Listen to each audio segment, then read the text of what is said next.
Saya nulis juga. Oke. Terakhir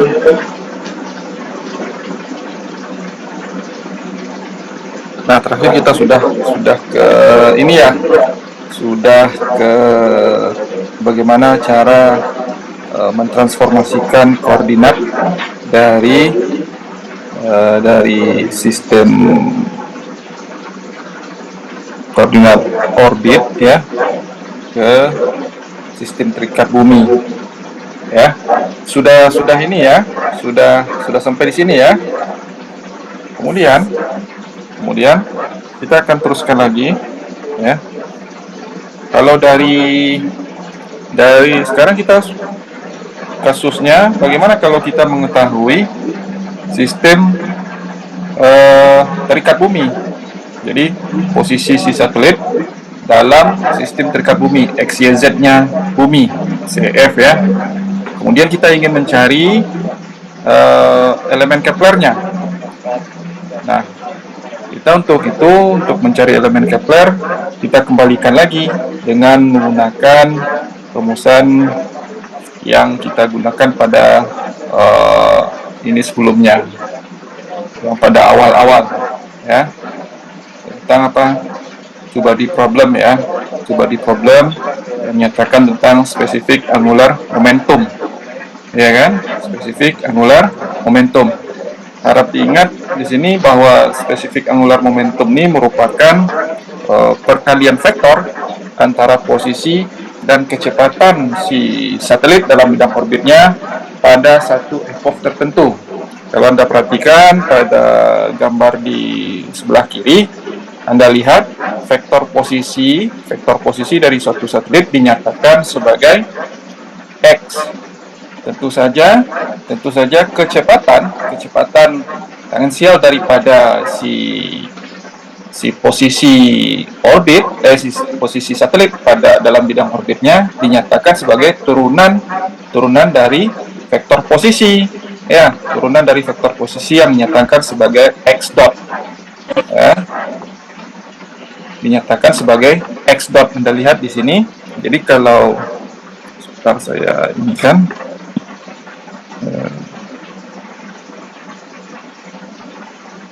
nah, ini adalah vektor posisi apabila saya memiliki satelit saya di sini ya. Sementara ini apa? Ini pusat sumbu koordinat. Nah, apabila satelit saya bergerak, tentu memiliki kecepatan pada epoch T, dengan kecepatannya itu dinyatakan sebagai x dot yang merupakan turunan pertama dari vektor posisi seperti yang kita lihat pada rumusan sebelumnya ini 30 dan rumus 31 ini ya. Jadi kita sudah dapatkan posisi dan kecepatan satelit. Kemudian perkalian vektornya pada persamaan 32 menghasilkan apa yang dinamakan sebagai spesifik angular momentum ya, momentum sudut spesifik, momentum sudut spesial, yang itu merupakan apabila kita katakan ini adalah suatu perkalian vektor ya, ini harus mengikuti kaidah tangan kanan ya. Apabila coba Anda di tempat Anda masing-masing, jempol Anda disinikan ya, seperti ini jempol ya, kemudian ini adalah telunjuk ya. Nah, itu jempol ini, apabila jempol menyatakan X, arah X ya, maka tegak lurus terhadap arah X ini adalah X dot ya. Maka H menyatakan arah jari yang lainnya ya, arah jari yang lainnya. Nah, arah jari yang lainnya ini tegak lurus terhadap X dan X dot. Nah, inilah yang dinyatakan sebagai H ya. Ini yang dinyatakan sebagai H, spesifik angular momentum. Nah, apabila saya dapatkan H, maka H ini merupakan suatu vektor. Jadi X merupakan suatu vektor X, Y, dan Z, dan dikalikan dengan X dot, Y dot, Z dot, maka hasilnya adalah HX, HY, dan HZ. Nah, bila mana Hx saya apa ini? Hx saya bagi dengan minus Hy, maka saya akan dapatkan apa namanya, asensio recta, ya. Jadi sudut antara vernal equinox terhadap nodal lain ini. Nodal lain sendiri merupakan garis perpotongan antara ekuator bumi yang kita expand dengan bidang orbit satelit. Ya. Kemudian dari penjumlahan akar kuadrat dari komponen X dan Y pada H dibagi dengan komponen Z-nya, kemudian kita dapatkan nilai tangennya, maka kita akan dapatkan inklinasi, ya, inklinasi. Jadi ini sudah dua elemen Kepler yang kita dapatkan. Kemudian elemen Kepler ketiga apalagi? Kita ingin mendapatkan apa? Sumbu panjang. Di mana untuk mendapatkan sumbu panjang kita harus mengetahui jarak, ya, posisi. Ya, dalam hal ini dinyatakan dalam jarak. Jarak itu merupakan skalar dari vektor posisi. Ya, skalar dari vektor posisi dinormalisasikan jadi delta x kuadrat plus delta y kuadrat plus delta z kuadrat, ya, akar kuadrat. Nah, ini r. Sementara untuk v-nya, kecepatannya sendiri, kita tahu bahwa apabila kita ingin mendapatkan skalar, jadi bukan dalam hal ini bukan kecepatan, ya, tapi kelajuan. Anda harus bedakan, kecepatan merupakan suatu besaran vektor yang memiliki besaran dan arah, nilai dan arah. Sementara ini adalah kelajuannya yang merupakan hanya memiliki nilai besaran saja, ya. Jadi kita inikan juga, normalisasi juga sehingga dapatkan V ini. Nah, produk dari dua ini kemudian kita gunakan untuk mencari setengah sumbu panjang dari orbit, ya, setengah sumbu panjang dari orbit. Nah, tadi kita sudah memiliki besaran H, ya, yang mana H merupakan spesifik angular momentum dengan A. A ini adalah setengah sumbu panjang. Pengetahuan kita tentang atau informasi tentang H dan A bisa kita gunakan untuk mencari eksentrisitas dari si bidang orbit, ya. Nah, sini sudah 4. Jadi 1, 2, yang ini ketiga, keempat.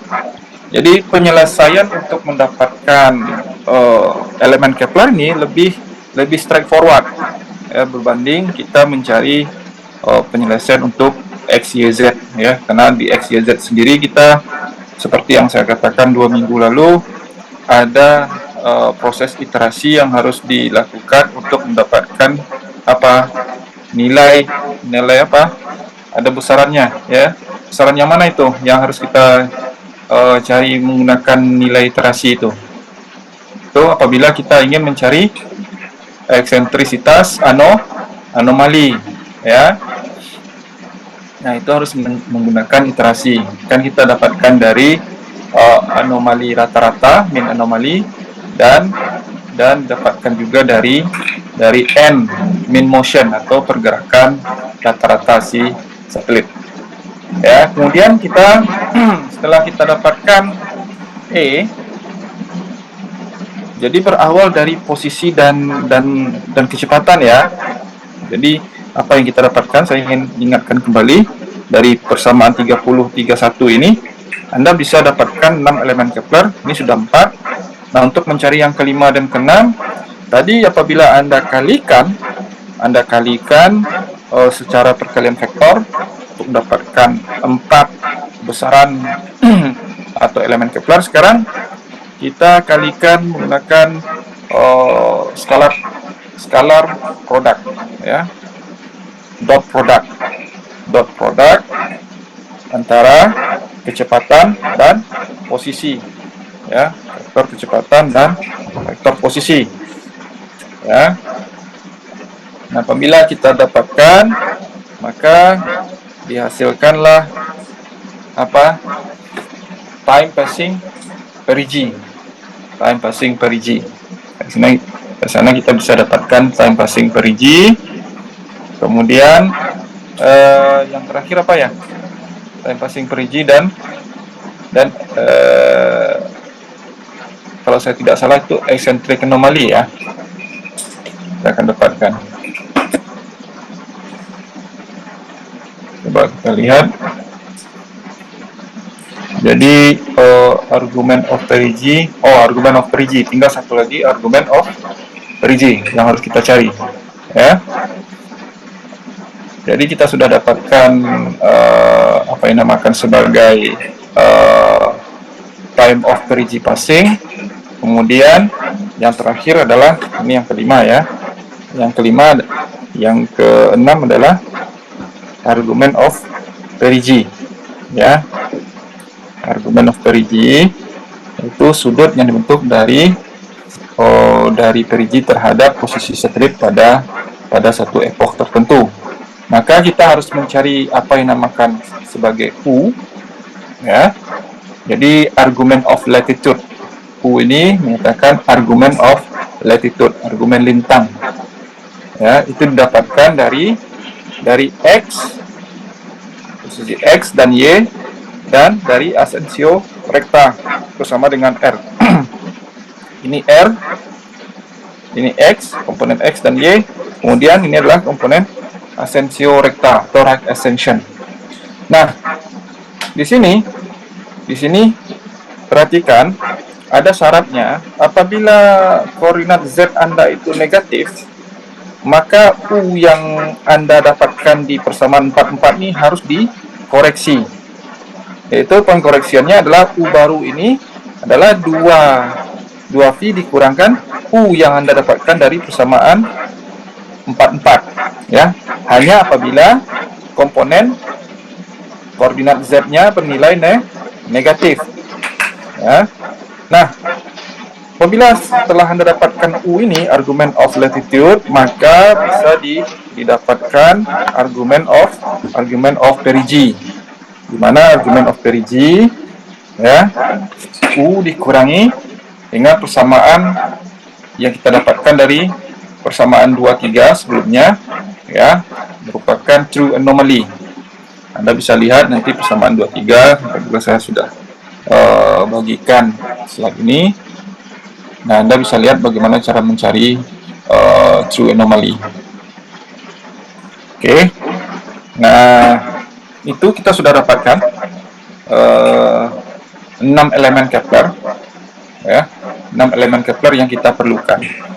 Jadi sekarang elemen Kepler ini merupakan elemen dasar yang digunakan untuk mencari posisi satelit di dalam bidang orbit yang kemudian bisa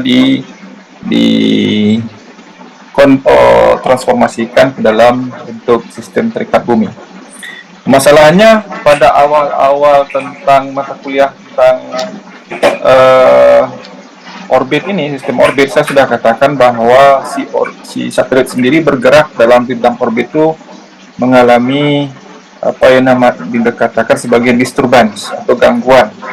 Gangguan itu baik itu bersifat internal maupun eksternal disebabkan oleh atmosfer, kemudian atmosfer dark, ya, kemudian ada gravitasi, kemudian gaya-gaya yang disebabkan oleh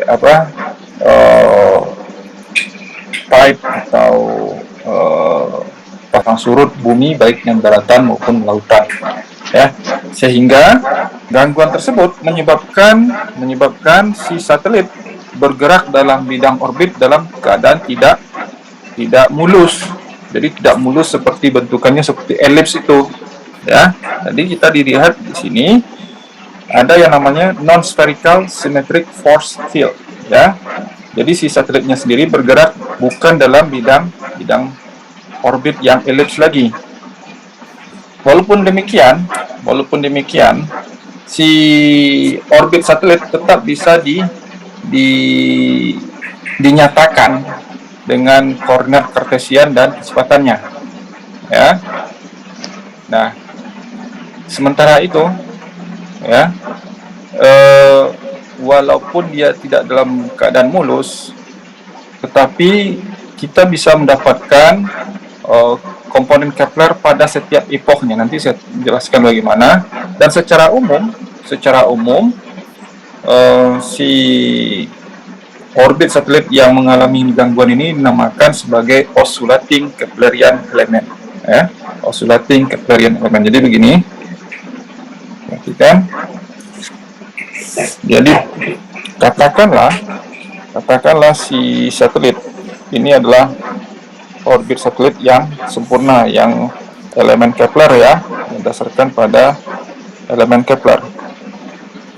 Pada satu waktu, pada satu epoch T, kalau epoch T itu berada di sini, ya, T1, maka si posisi satelit bisa dinyatakan atau diwakilkan oleh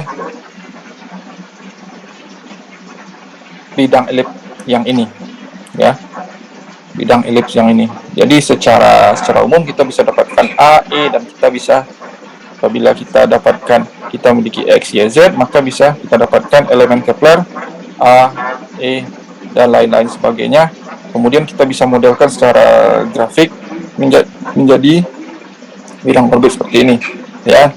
Dari A, E kita dapatkan B juga, setengah sumbu pendek.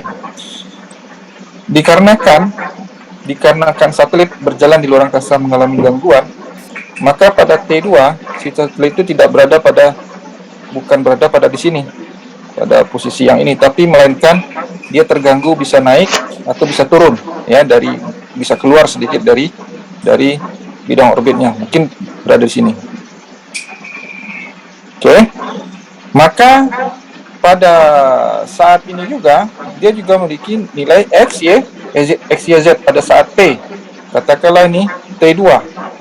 Dengan demikian, dia juga memiliki, apabila kita hitung secara matematik, maka ini katakanlah tadi A1, E1 pada saat time 1, epoch 1, ini A2, E2, dan seterusnya. Dengan demikian, apabila kita modelkan secara grafik, maka elipsnya akan berada di sini, ya. Perhatikan. Kemudian pada epoch ketiga, mungkin saja yang seharusnya dia berada di sini, dia tidak berada di sana, dia berada di sini, mungkin, ya, mungkin turun sedikit. Maka ini juga memiliki nilai X, Y, Z pada epoch T3. Dengan demikian juga memiliki nilai A3, E3, dan seterusnya. Kita bisa modelkan bentukan elipsnya, mungkin elipsnya seperti ini, ya. Begitu seterusnya, mungkin pada time 4, T4, ya, mungkin di sini, mungkin pada T5 berada di sini, mungkin pada T6 berada di sini, T7 berada di sini, T8 berada di sini, ya. Jadi apabila saya sekarang sambungkan posisi satelit dari setiap epoch yang berbeda itu, saya sambungkan mereka, dan terlihat seperti ini. Mungkin akan seperti ini.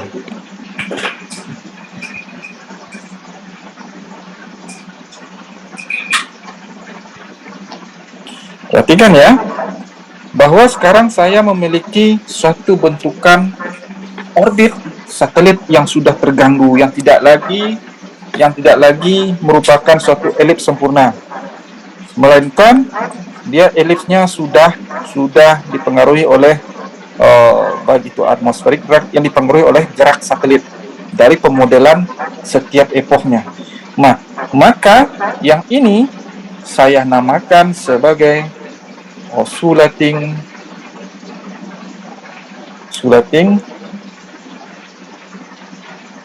Keplerian elemen.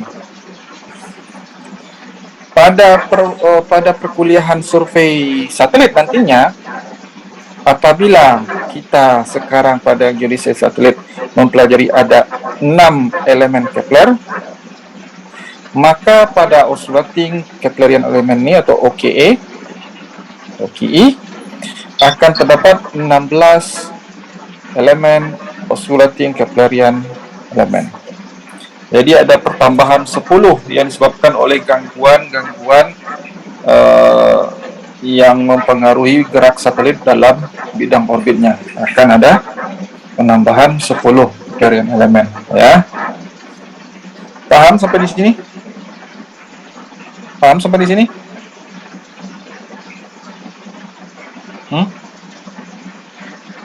Paham nggak? Paham Pak, cukup paham Pak. Oke, selanjutnya saya teruskan ke geometri atau bentuk dari orbit itu sendiri. Seperti yang kita sudah pernah bahas di awal perkuliahan, bahwa bentukan dari orbit itu sendiri bisa dari bentuk lingkaran, elips, parabola, dan hiperbola. Perhatikan di sini pada bentukan dari orbit, ya. Jadi ada kecepatan, ada energi. Energinya itu merupakan gabungan dari energi kinetik dan potensial. Nah, di mana energi kinetik ini tidak pernah bernilai negatif. Dengan demikian, total energi total adalah energi kinetik plus energi potensial yang menyebabkan energi total ini bisa bernilai negatif atau bisa bernilai kecil, berubah, itu disebabkan oleh perubahan atau nilai negatif yang ada pada energi potensial. Nah, hubungannya dengan kecepatan dan bentukan dari orbit bisa dinyatakan pada Fish-Viva Law, ya. Itu apabila kecepatan dari objek, ya, itu kurang daripada kecepatan ambang atau escape velocity. Escape velocity-nya di mana si objek melampaui satu kecepatan batas tertentu sehingga dia tidak lagi berada pada bidang orbitnya. Nah, apabila kecepatan objeknya masih di bawah kecepatan batas dan energinya kecil daripada 0, ingat, energi kecil daripada 0 bukan berarti nilai kinetiknya menilai negatif, melainkan energi potensial, ya. Sehingga dia menyebabkan kecil dari 0, maka si orbit satelit bisa dinyatakan dalam bentuk circle, ya, lingkaran. Begitu juga elips. Elips memiliki karakteristik yang sama dari segi kecepatan si objek dan energi si objek dalam mengitari bidang edarnya atau orbitnya. Nah, apa bedanya? Bedanya hanya dalam bentukan si eksentrisitas dari bidang orbit antara circle dengan elips. Pada lingkaran, eksentrisitasnya adalah 0, artinya dia sempurna, ya, dalam bentuk lingkaran. Sementara dalam bentuk elips dia ada 0, sekian, artinya dia ada pemepatan atau dia tidak sempurna dalam bidang dalam bentuk lingkaran. Nah, ini perbedaan antara circle atau lingkaran dengan elips. Di samping itu kita lihat di sini antara lingkaran dan elips bahwa kecepatan si objek tidak melebihi dari kecepatan ambang batasnya, ya. Jadi untuk satelit yang memiliki karakteristik dia selalu beredar pada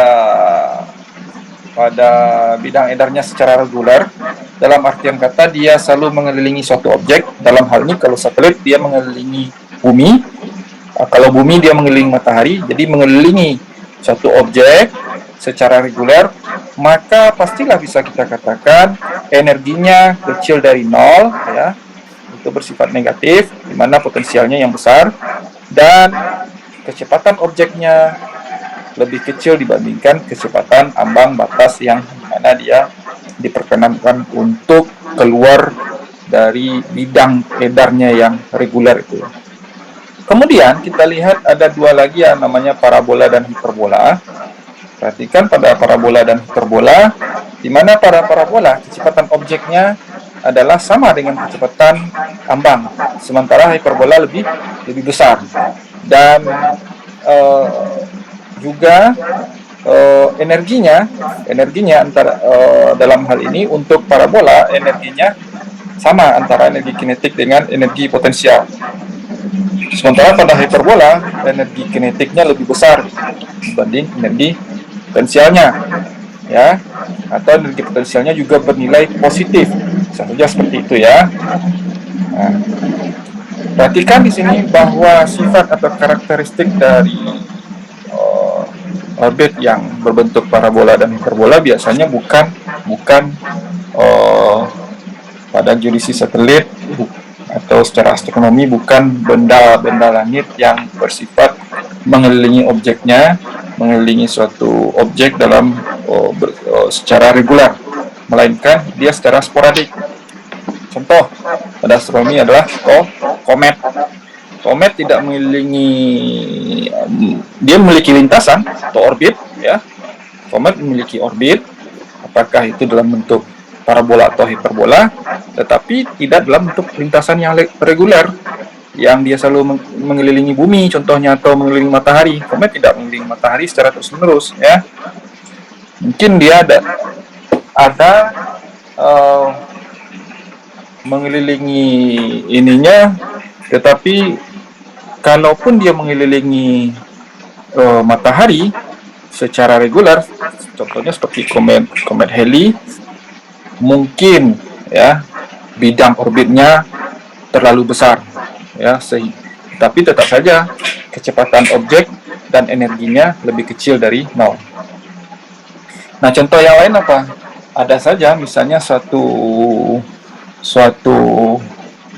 misi yang dijalankan oleh NASA mengirimkan suatu satelit ke luar angkasa, di mana satelit tersebut tidak ditujukan untuk kembali lagi ke bumi. Jadi dia memang didesain untuk terbang terus-menerus, ya, tanpa kembali ke bumi, ya, tanpa mengelilingi bumi. Contohnya dia satelit tersebut dia melintasi ruang angkasa sehingga habis masa pakainya, atau sehingga radiasi dari gelombang elektromagnetiknya atau pancaran gelombangnya, sinyalnya tidak bisa lagi ditangkap oleh stasiun yang ada di bumi. Itu bisa saja, ya, untuk mengamati fenomena yang terjadi di luar angkasa, contohnya, ya, bagaimana bentukan dari galaksi seperti itu. Kemudian kita lihat konstelasi dari orbit. Konstelasi dari orbit ini bisa dibedakan ke dalam 4 klasifikasi, ya. Klasifikasi berdasarkan dari ketinggiannya, ketinggian orbit, kemudian ada inklinasinya, ya, kemiringan dari orbit itu sendiri, kemudian arahnya, dan eksentrisitas. Pertama mari kita lihat dari ketinggian, berdasarkan pada ketinggian. Secara umum dibagi menjadi 3 atau 4, ya. Ada 4 orbit itu, tipenya berdasarkan ketinggian. Yang pertama itu adalah Low Earth Orbit atau LEO.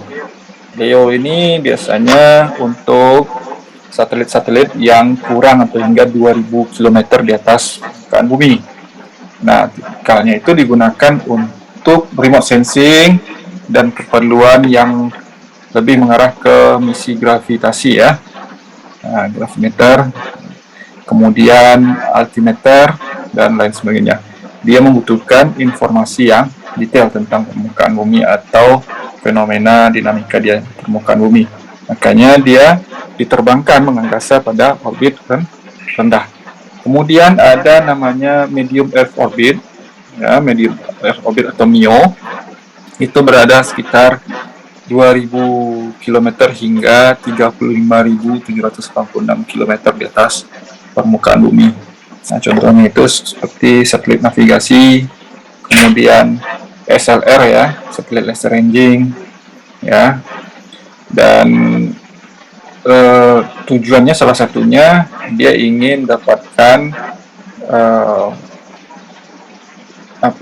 penentuan posisi kalau dalam GNSS dia secara global, dapat coveragenya secara global ya.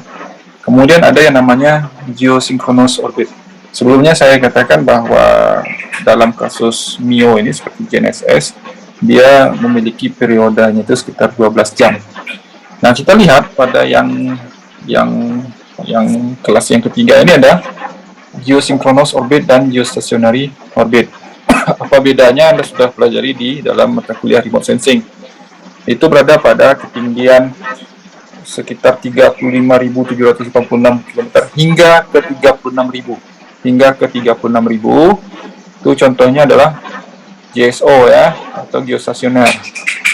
Biasanya satelit geostasioner ini orbital periode mengorbitnya itu sama dengan rotasi bumi, karena dia selalu berada di atas suatu permukaan bumi secara terus-menerus. Jadi dia harus memaintain atau menyelaraskan kecepatannya sama dengan rotasi bumi ya, sehingga periodenya adalah 1 kali sidereal day. Kemudian ada namanya high Earth orbit ya, HEO, itu di atas 36.000 km. Di atas 36.000 km. Salah satu contoh yang bisa kita inikan yaitu lunar laser ranging, bisa diklasifikasikan sebagai HEO. Dia jadi ada reflektor yang ditempatkan di bulan ya. Nah, ini bisa diklasifikasikan sebagai high Earth orbit. Kemudian kita lihat penggolongan orbit satelit kedua, yaitu berdasarkan klasifikasi kedua berdasarkan inklinasi ya. Ada yang dibagi atas 3 ya. Inklinasinya pertama dia tidak 0, tapi dia inklinasinya itu hampir mengarah ke 90 ya, plus minus 90 ya. Anda lihat itu yang orbit yang biru itu, di gambar itu polar orbit ya, contohnya adalah polar orbit ya. Dia sangat dekat ke 90, apakah 80 sekian atau 100 atau 91 92 derajat terhadap memiliki inklinasinya. Jadi ini dinamakan sebagai orbit polar ya. Juga salah satu contohnya adalah polar sun-synchronous orbit. Nah, kemudian ada yang memiliki inklinasi 0. Kalau inklinasi 0, dia sejajar dengan bidang ekuator ya, bidang ekuator. Kemudian juga ada yang near equatorial orbit. Dia tidak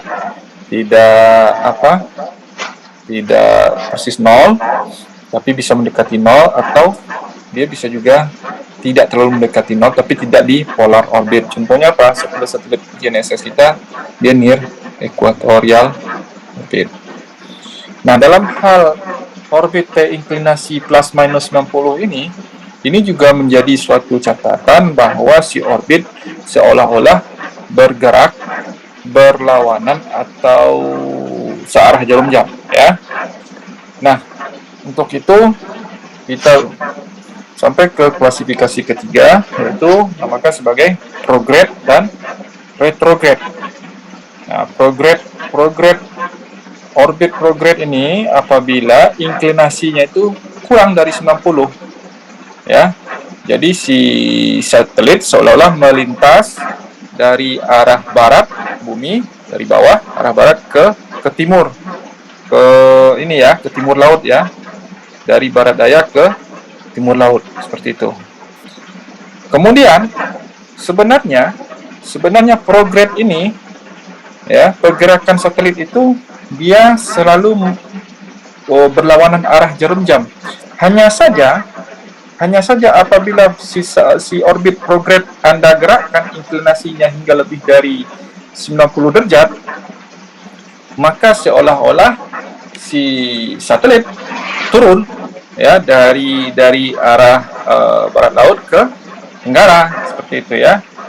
Jadi dia apabila inclinasinya lebih dari 90 seolah-olah berlawanan, padahal dia sama saja, seperti itu ya. Sebentar,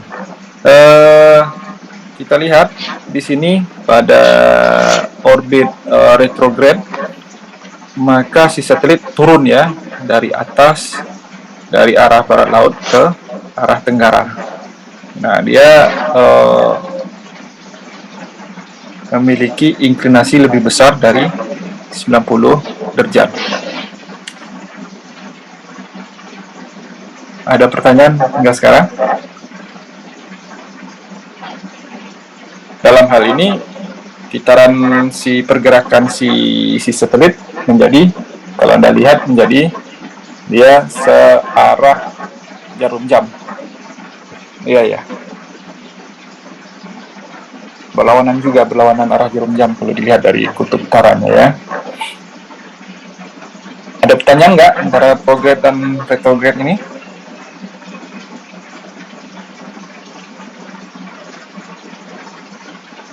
Ada pertanyaan? Belum ada, Pak. Cukup jelas nggak? Cukup jelas nggak? Atau perlu saya gambarkan? Jadi kalau ini bumi, si prograde ini, nah seperti ini. Jadi ini kotor gitu kan? Ini inclinasinya ya. Ini adalah kutub. Jadi kalau ini, kalau ke sini inclinasinya kan 90. Nah, ini inclinasinya theta. Jadi si satelit bergerak dari arah bawah ini, dari kitaran kutub selatan ke arah kutub utara. Sekarang si orbit Anda miringkan, atau dia lebih dari 90, jadi ke sana ya, 90 plus. Jadi kalau seperti itu, kita lihat bahwa si orbitnya akan menjadi seperti ini ya. Nah, pada jenis satelit retrograde ini, si satelit turun ya, si satelit turun dari arah utara ke arah selatan, seperti itu ya.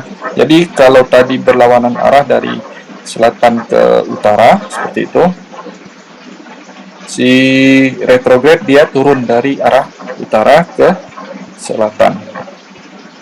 Nah, ini berdasarkan arah ya. Paham nggak? Paham? Cukup jelas nggak sampai di sini antara prograde dan retrograde? Jadi arahnya tidak ke sana ya, arahnya tidak naik. Kalau retrograde arahnya turun. Oke, selanjutnya saya teruskan ke konstelasi berdasarkan eksentrisitas. Kita ini sudah ketahui dari awal. Untuk eksentrisitas sama dengan 0, itu dia berbentuk sirkular atau lingkaran. Untuk seharusnya ini bukan 0, ini nah seperti itu. Antara 0 dengan 1 ya, tidak 0 dan tidak 1 juga, itu elips. Kemudian apabila dia sama dengan 1 adalah bentuk parabola, dan besar dari 1, eksentrisitasnya dia adalah hyperbola ya. Itu untuk materi kita di tentang orbit. Saya akan masuk sekarang ke materi terakhir ya, signal propagation. Saya akan lebih ke GNSS karena komplikasi dari sinyal propagation itu dia akan lebih pada penggunaan atau aplikasi GNSS nantinya ya. Jadi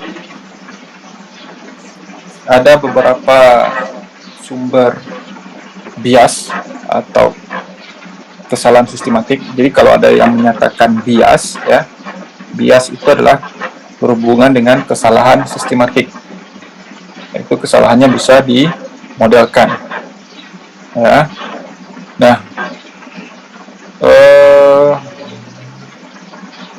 di dalam pengamatan GNSS khususnya terdapat beberapa simplifikasi, ya, dari fenomena fisik, ya, dari fenomena fisik yang terjadi baik dalam pergerakan satelit maupun dalam penjalaran sinyal satelit itu sendiri.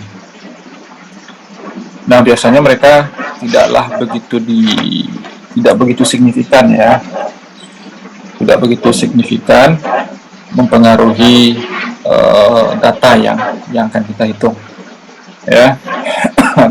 terdapat beberapa komponen yang mengganggu sebenarnya, ya, yang sebenarnya terdapat ketika satelit berada di orbitnya.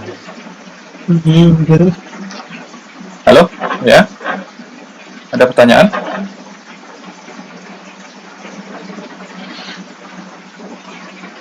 Ya, yang pertama adalah bahwa sebenarnya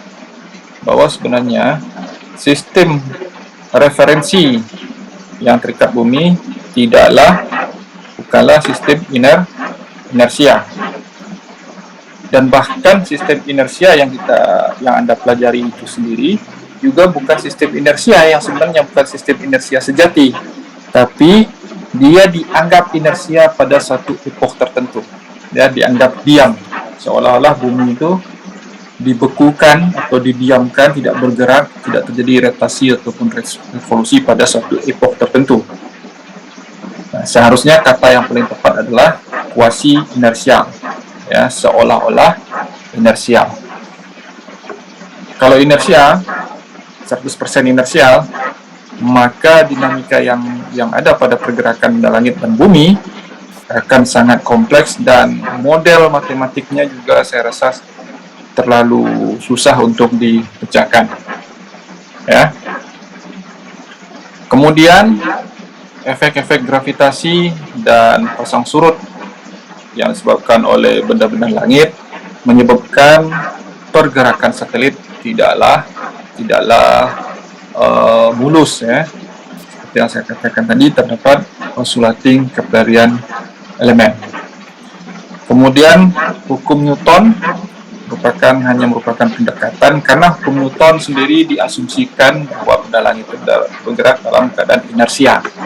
Nah, sebenarnya ini tidak lagi valid sebenarnya kalau kita lihat kompleksitas yang ada, karena kita